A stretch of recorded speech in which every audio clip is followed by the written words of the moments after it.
सबको जय सु। एक बार फिर से एक नए संडे नए वीडियो के साथ मैं आप लोगों के सामने। सबसे पहले तो मैं आपको बहुत बहुत शुक्रिया भी बोलना चाहती हूँ कि इतने बहुतायत में आप लोग इस वीडियो को सुन रहे हो, यानी कि इस वचन के लिए आप अपने जीवन में समय निकाल रहे हो। जो भी 10-15 मिनट आप दे रहे हो, मैं ईश्वर को बहुत धन्यवाद देती हूँ कि आपके दिलों में वो अपने वचनों के प्रति ये जो प्यास है उसको जगाए रखे और आप इन वीडियो के माध्यम से कुछ ना कुछ अपने जीवन में जरूर अचीव करें। तो चलिए हम आज के अपने सब्जेक्ट पे चलते हैं, आज के मेरे सोच पे चलते हैं। तो आज मैं जो सब्जेक्ट लेके आपके सामने आई हूँ वो है रिफ्रेश। हाँ दोस्तों, हमें हमारे जीवन में हर बार रिफ्रेश होने की ज़रूरत है या अपलोड होने की ज़रूरत है, अपडेट होने की ज़रूरत है। जैसे कि हम बढ़ते हैं, नर्सरी में जाते हैं, उसके बाद हम प्री प्राइमरी में जाते हैं, 1st से 4th, 5th से 10th से कॉलेज। ये हमारे जीवन का क्या है, एज के हिसाब से एक रिफ्रेश है, हमको नई नई चीज़ मिलती है। वैसा ही अगर हम एक पारिवारिक व्यक्ति है तो हम अपने घरों में रिफ्रेश कर क्या करते हैं, कभी किसी का बर्थडे रहता तो एक केक लाके सेलिब्रेट करते हैं, नए कपड़े पहनते हैं, एक दिन हम अलग तरीके से मनाते हैं और रिफ्रेश होते हैं या अपलोड होते हैं। या किसी की हमारे घर में शादी है तो शादी को लेके हम क्या होते हैं, एक्साइटेड रहते हैं और अपने आप को रिफ्रेश करते हैं। सही है।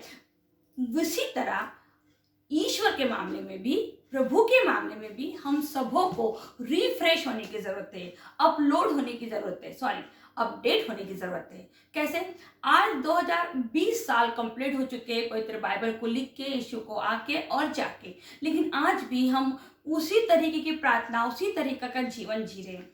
ये थोड़ा सा हमारे को अभी चेंज करने की जरूरत है।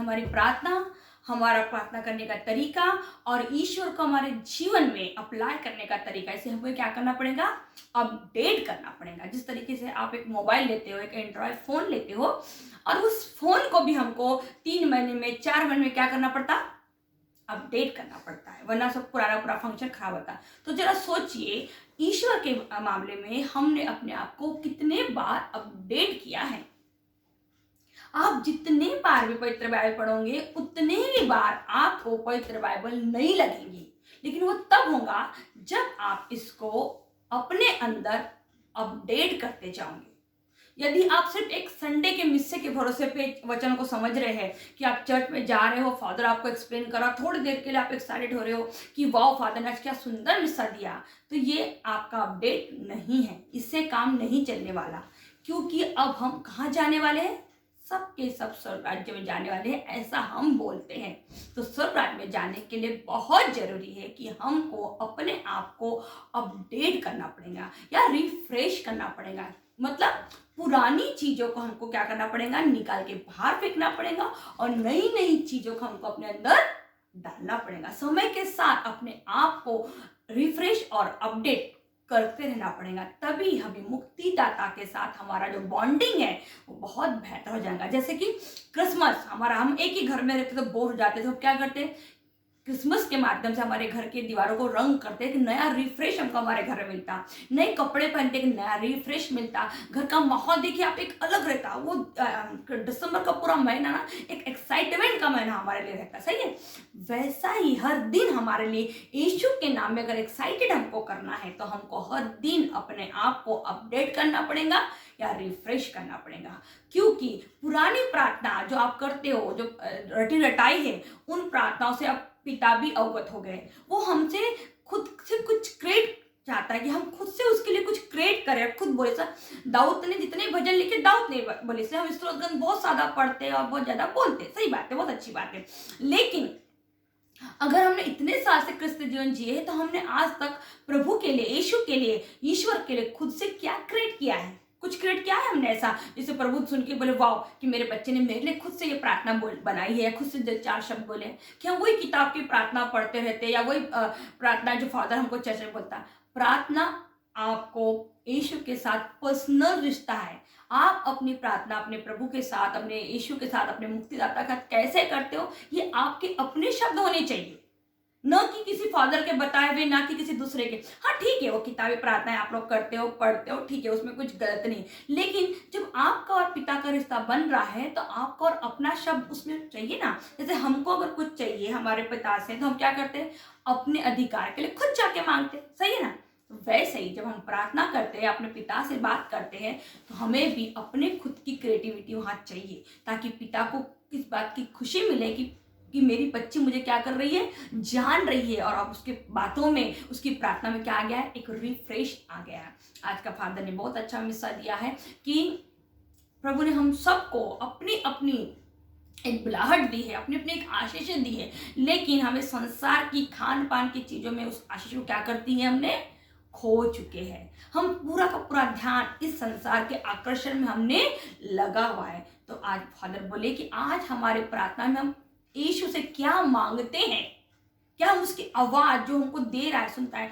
क्योंकि पुराना नियम में पिता अपनी आवाज के द्वारा अपने नबियों से बोला था, नए नियम में वो आखिरी बार अपने पुत्र के साथ आवाज और शरीर के द्वारा बोला है।